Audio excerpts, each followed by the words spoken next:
Muito bem, então. Vamos lá. Vamos gravar essa aula.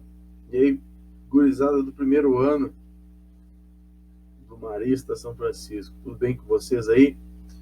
Bom, eu estou passando hoje para gravar a segunda partezinha, tá? É só o que ficou ali do capítulo 2 de Sociologia. Na primeira aula, né, gravada aqui, eu fiz ela bastante extensa, e aí, para não alongar mais ainda, eu acabei deixando só as últimas páginas ali para comentar, e os boxes que aparecem dos autores, do Marx e do Bauman, tá? Também comentar de maneira breve, porque esses autores eles acabam aparecendo ao longo, né, dos capítulos até o final lá do terceiro ano. Então não adianta a gente trabalhar de maneira geral esses autores, ou seja, que eles aparecem de maneira aplicada, o conteúdo que está sendo trabalhado aqui, tá? Então, esse capítulo 2, ele traz algumas questões interessantes, principalmente relacionando o surgimento da sociologia com a Revolução Industrial. A gente explorou isso de maneira muito boa no primeiro vídeo, tá? E aí a gente vai avançando nele até chegar na parte importante aqui. Ele vai falar do trabalho infantil e de como as indústrias, né, fizeram uso disso ao longo do próprio processo de Revolução Industrial. E aí um dos principais nomes, né, a criticar justamente esse momento da própria Revolução Industrial, enquanto todo mundo estava muito entusiasmado com o progresso que a Revolução Industrial estava trazendo, existia alguns pensadores, né, que olhavam esse processo de maneira crítica. E quando a gente está falando de analisar de maneira crítica a Revolução Industrial, a segunda Revolução Industrial, a gente está se referindo a Karl Marx. Tá? Então, portanto, Karl Marx é um pensador alemão, tá? Que viveu aí no século XIX e é considerado por muitos, né, o maior de todos os críticos do sistema capitalista. Marx é um pensador que certamente, assim, ele é o mais influente, né, dentro de todo esse conjunto filosófico, político, social do século XIX, XX e XXI também, que a gente está aqui ainda vendo muita coisa do Marx, né?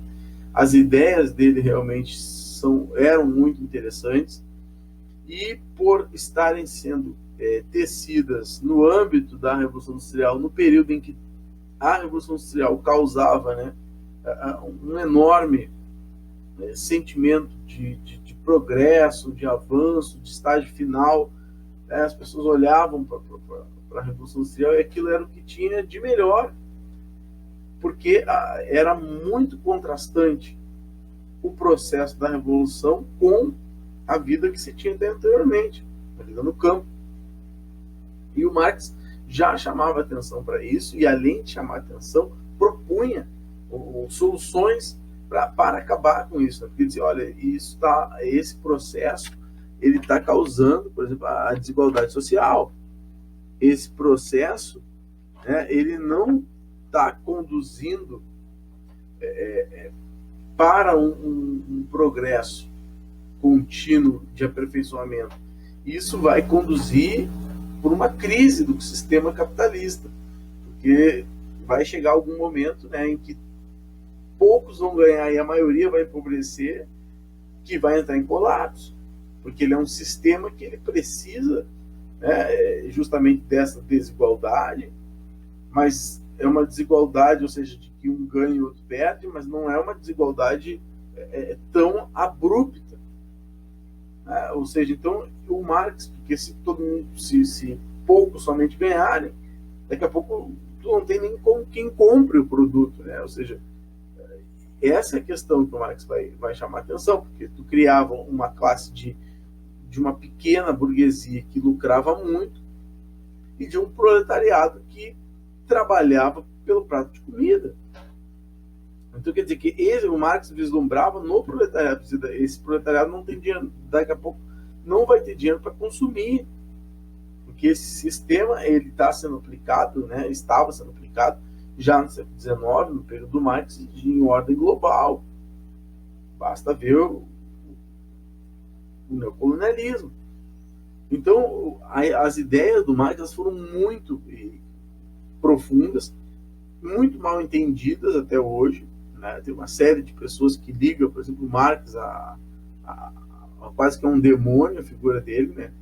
Porque fez críticas a um sistema, mas não é dessa maneira assim, sabe? O Marx é um cara que ele precisa ser lido, porque talvez tenha sido uma das pessoas que mais entendeu o sistema capitalista que a gente vive.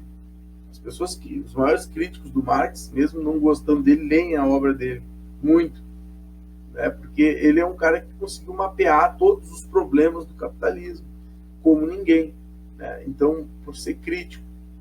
Bom, o Marx, ele, além disso, sim, ele viveu na Alemanha, na Inglaterra, na Bélgica, na França. Ele passou por vários países, né? Teve muitos problemas, porque ele era um cara muito crítico, e ele era um autor, assim, que era um cara que tinha condições materiais não tão boas, né? Ou seja, o Marx não era rico.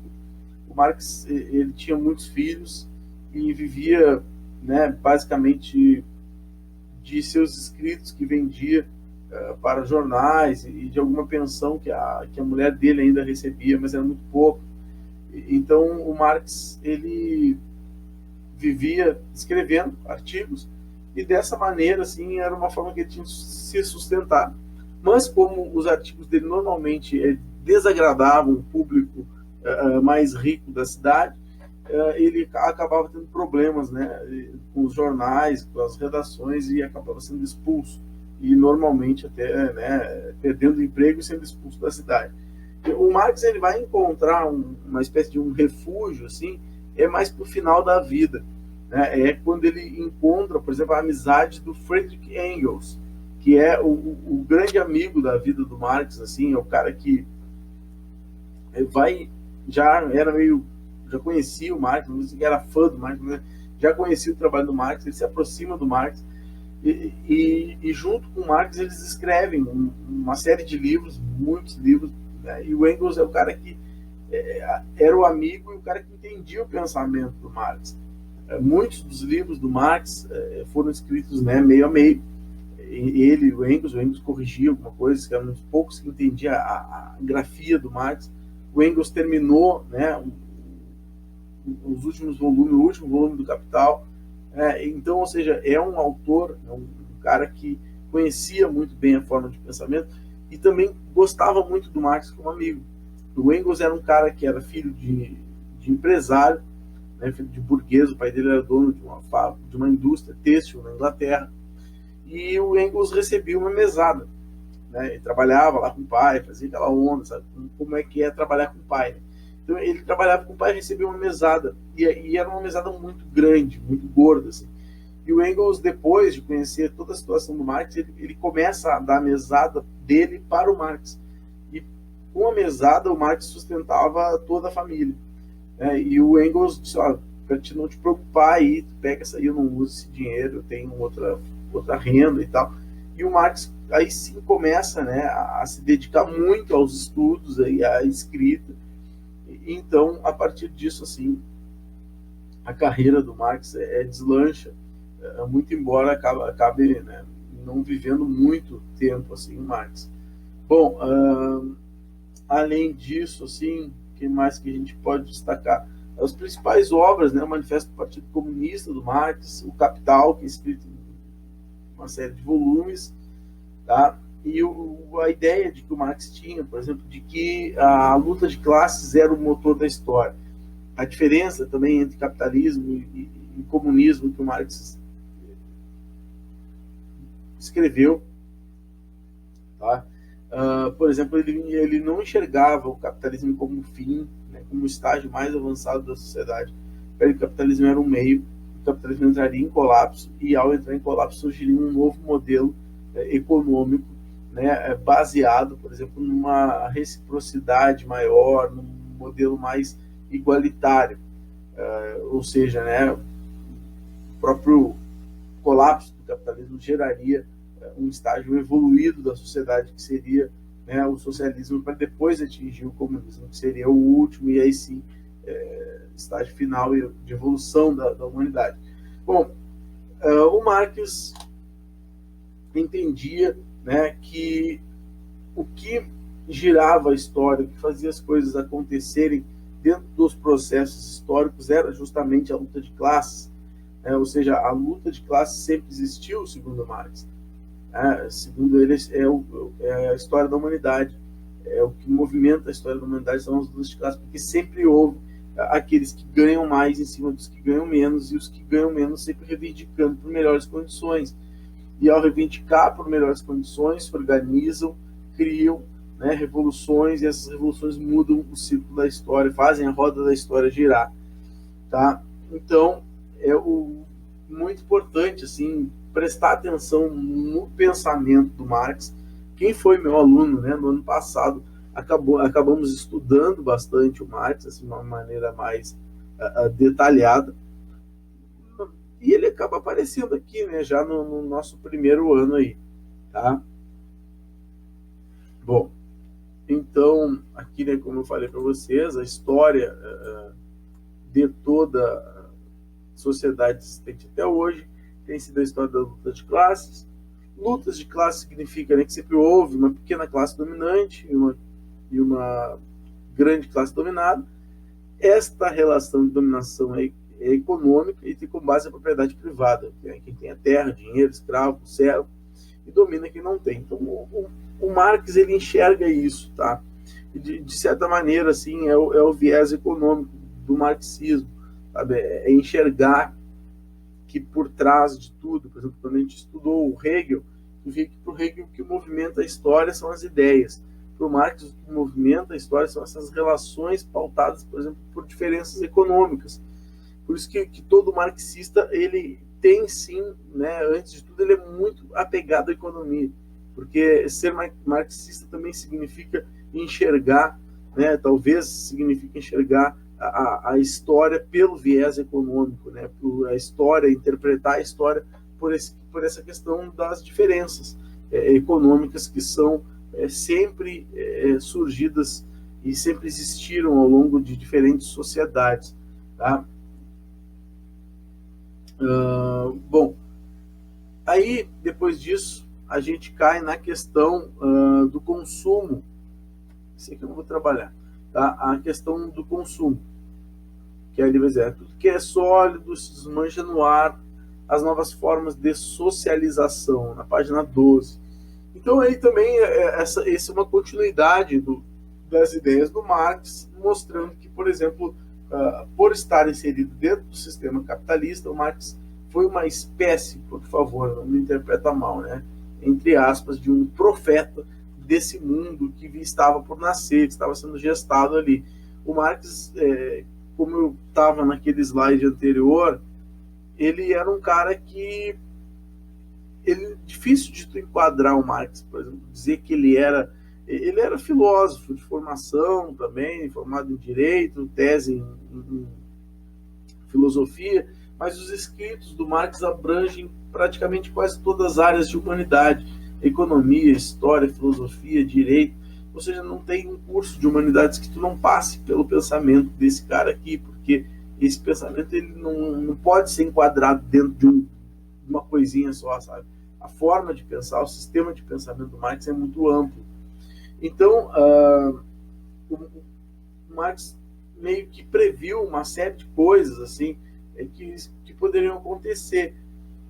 Entre elas, a questão do consumo, que aumentaria, né, porque o próprio capitalismo depende do consumo para sobreviver, ele precisa vender essa ideia das pessoas consumirem, ele precisa que algumas coisas que eram por exemplo, antissólidas sejam desfeitas, a própria questão, né, do modelo de vida, que era um modelo de vida antes sim, mais sólido, né? As pessoas viviam em suas casas, nasciam ali, viviam gerações, herdavam aquilo, a profissão do pai, enfim. E ele vai mostrar que esse mundo novo, surgido com a Revolução Industrial, será um mundo completamente diferente. Será um mundo de mudanças muito mais rápidas, né? Não só de mudanças, mas de até mesmo as próprias relações seriam coisas muito mais rápidas. E partindo desse conceito Marx, né, que escreveu isso lá no século XIX, a gente chega, por exemplo, dentro do conceito Bauman, do Zygmunt Bauman, este simpático velhinho que talvez tenha sido aí, né, um dos maiores pensadores aí da pós-modernidade. A pós-modernidade, um período da filosofia que inicia aí mais ou menos no pós-guerra, no pós-segunda guerra mundial. Tá? O Bauman até pouco tempo aí estava vivo, né? Faleceu em 2017 e era considerado talvez um dos últimos grandes pensadores daquela geração mais antiga ali, junto com Robson, historiador, entre outros. Ele era polonês, vivia praticamente a quase boa parte da vida dele na Inglaterra e foi um dos caras que conseguiu melhor entender esse período que a gente está vivendo de transformações aí. É do Bauman o conceito de modernidade líquida, que eu vou explicar um pouquinho aqui, mas ele já vai aparecer num capítulo mais adiante ali. Tá? Então, portanto, é só para dar uma pincelada ali. A ideia aqui é a questão do consumo. Tá? Por exemplo, aqui, né, o Bauman vai falar sobre o consumo, dizendo, né, que na análise do Bauman, a busca constante de felicidade por meio do consumo torna a existência do indivíduo uma corrida sem fim pelo prazer, que se esgota tão logo o ato do consumo concretizado. Afinal, o desejo de consumismo não se realiza propriamente na mercadoria adquirida, mas sim no ato incessante de consumir. O consumo torna-se uma obsessão interminável e seu par inseparável é a constante insatisfação. A consequência direta de uma sociedade baseada em tais valores é a cultura descartável, pois os bens devem ter pouca durabilidade para que a cadeia de consumo não cesse. A capacidade de consumir torna-se, na sociedade capitalista contemporânea, fator determinante na formação de identidade dos valores das relações interpessoais. Tá? Então, o Bauman vai fazer essa crítica, por exemplo, a essa sociedade de consumo, porque, como eu falei, o Bauman tem esse conceito de modernidade líquida. E esse conceito de modernidade líquida dele, que acho que está mais ou menos aqui, tá?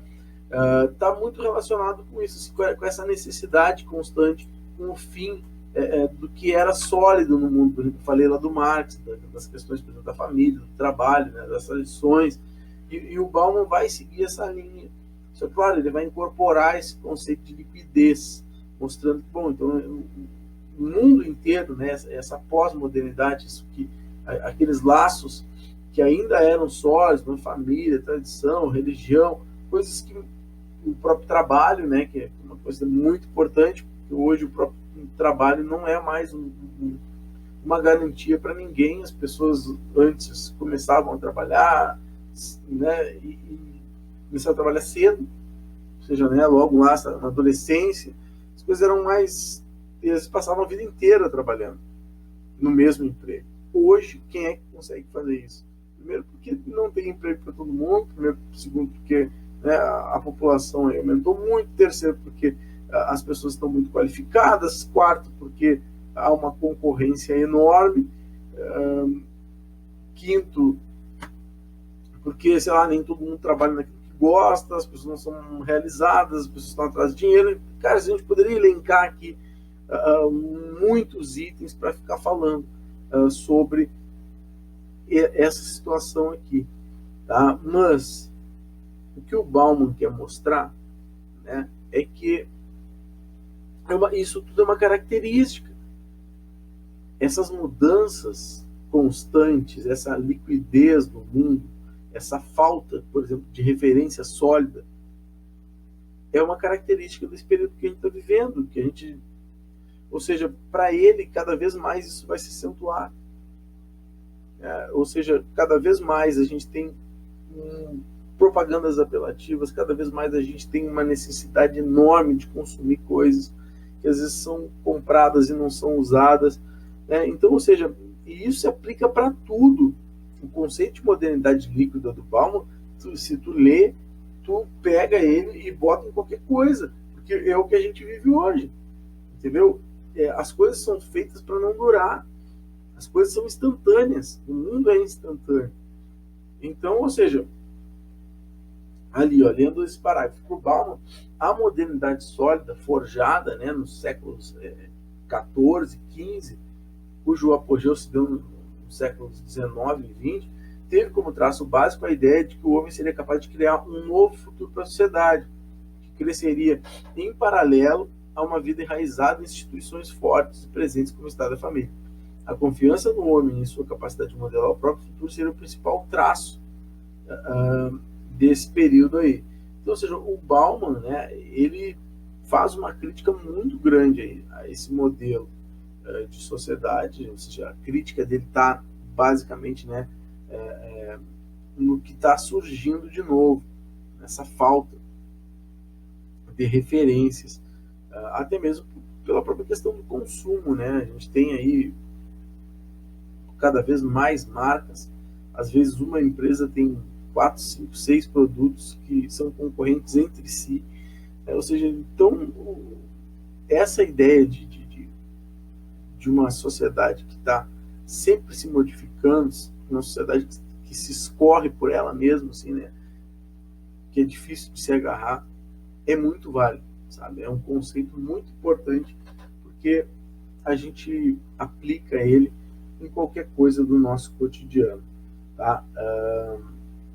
Quando esse módulo foi escrito, vocês estão vendo ali, o Bauman ainda estava vivo, tá? Esse capítulo, esse módulo foi escrito em 2000, imagino eu, 2015, lançado em 2016, tá? Então vai falar ali que sobre as necessidades, né, uma questão de gerar sempre necessidades, que eu já falei, mas então pense sobre as nossas reais necessidades. Quais seriam elas? Alimentação, vestuário, habitação, transporte. Certamente estas estão entre as mais vitais. A indústria capitalista direciona a elas os seus esforços, pois os produtos da indústria capitalista vão além de necessidades. Por meio da propaganda, são criadas necessidades promovendo a expansão dos desejos de consumo. Então, logo satisfazemos as necessidades imediatas, a propaganda nos apresenta novas mercadorias que criam necessidades inéditas, gerando outros fluxos de consumo. A ideia, né, individual, então, se torna totalmente centralizada na satisfação dos indivíduos de as satisfazerem. É uma circularidade sem fim que monopoliza as mentes e os esforços de praticamente os membros da sociedade, além de suplantar a capacidade de reposição dos recursos naturais. Então, ou seja, né, um ciclo infinito, um ciclo infinito, uma espiral de consumo eterno. Tá? Então, dois pensadores, o Bauman é um pensador assim que é da linha marxista, ou seja, um pensador que se aproxima muito do Marx. Óbvio que o Marx foi muito maior que o Bauman, né, em termos